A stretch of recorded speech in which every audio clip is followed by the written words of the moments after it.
Mesdames et messieurs, bonjour et bienvenue sur Les Viseurs RDC, votre chaîne qui vous donne toutes les informations en temps réel. Aujourd'hui, nous allons vous parler sur les problèmes de la santé. Le monde entier commémore le 29 octobre de chaque année la journée internationale de l'accident vasculaire cérébral. Comme le mot l'indique, c'est un accident qui peut en fait causer des malaises dans l'organisme humain, qui peut rendre une personne paralysée. Selon notre petite connaissance, cet accident est provoqué par la faible circulation du sang dans l'organisme et cela peut créer le bouchage des nerfs par le sang qui ne permettent pas au sang de circuler normalement dans les nerfs. Mais pour plus de détails, nous nous sommes entretenus avec le docteur Z, un grand docteur de la ville de Kananga qui est beaucoup connu sur la ville et aussi en République démocratique du Congo et à travers le monde, un grand formateur dans les questions de la santé publique. Il est médecin, spécialiste en santé publique, il est plus aussi dans la chirurgie. Il s'entretient avec les viseurs sur cette matière. Je vous prie de suivre l'intégralité de ce message du docteur Z à travers nos micros sur Les Viseurs RDC. Suivons tous.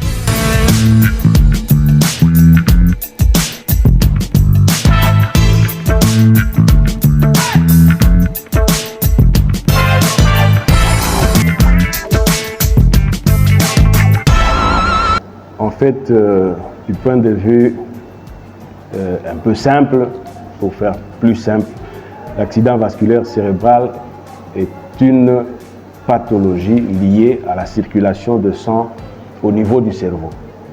Donc, normalement, le cerveau est nourri grâce à l'oxygène que nous respirons et qui arrive jusque-là. Alors, lorsque à l'intérieur du cerveau, un vaisseau est coupé, comme les tuyaux qui a une fuite, c'est ce qu'on appelle accident vasculaire cérébral.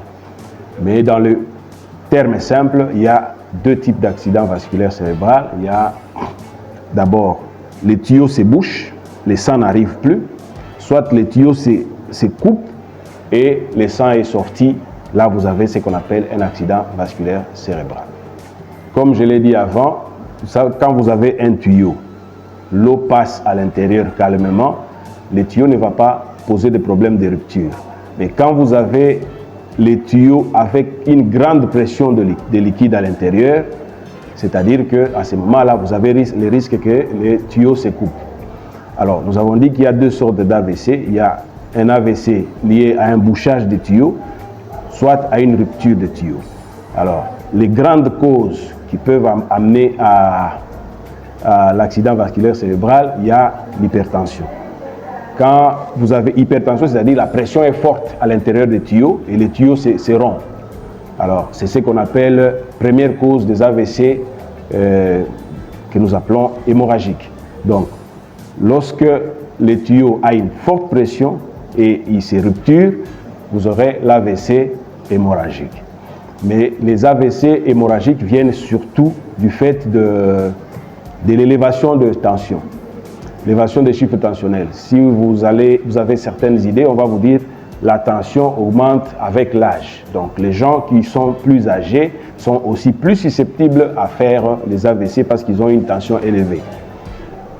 Aussi, on a un sang qui roule lentement. Le sang, vous voyez, quand le sang sort, après un temps, il devient dur. C'est ce que nous appelons la coagulation.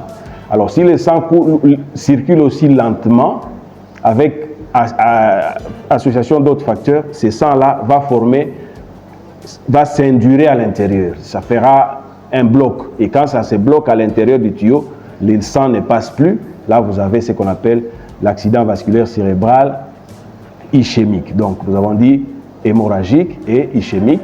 Ce sont les deux types d'AVC. Mais la grande cause, c'est l'hypertension artérielle et le sang qui est devenu un peu lourd pour la circulation. Absolument, parce que tous ces éléments-là, dans les jargons médicaux, nous les appelons les stress. Les stress, c'est ça, les émotions, les problèmes qui arrivent, les soucis. Et quand vous avez le stress, la réponse c'est quoi? La tension augmente. Et quand la tension augmente, on a exactement les AVC comme vous voyez. Et quels sont les conseils médicaux pour éviter souvent les AVC? Premièrement, il faut régulièrement vérifier sa tension artérielle.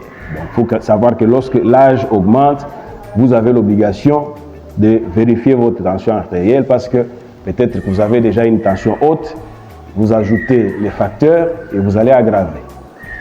Autre chose, lorsque vous avez déjà dépassé 45 ans, il y a un régime qu'il faut suivre. Ce régime-là vous demande de diminuer ce qu'on appelle les 4 S. Premier S, c'est les sucres, donc diminuer les sucres. Deuxième S, c'est les sels, diminuer les sels.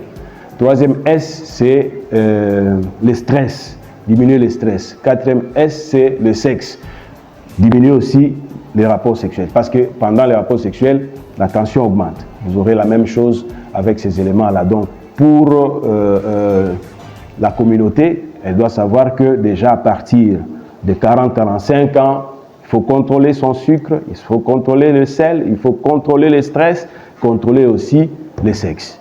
Voilà essentiellement, de manière ramassée, ce que vous devez avoir comme idée par rapport à cette maladie. Par rapport à cette journée, je dirais ceci, les chiffres sont alarmants par rapport à nos sociétés. Dans les temps, AVC c'était rare, mais ici actuellement, nous avons suffisamment de cas d'AVC.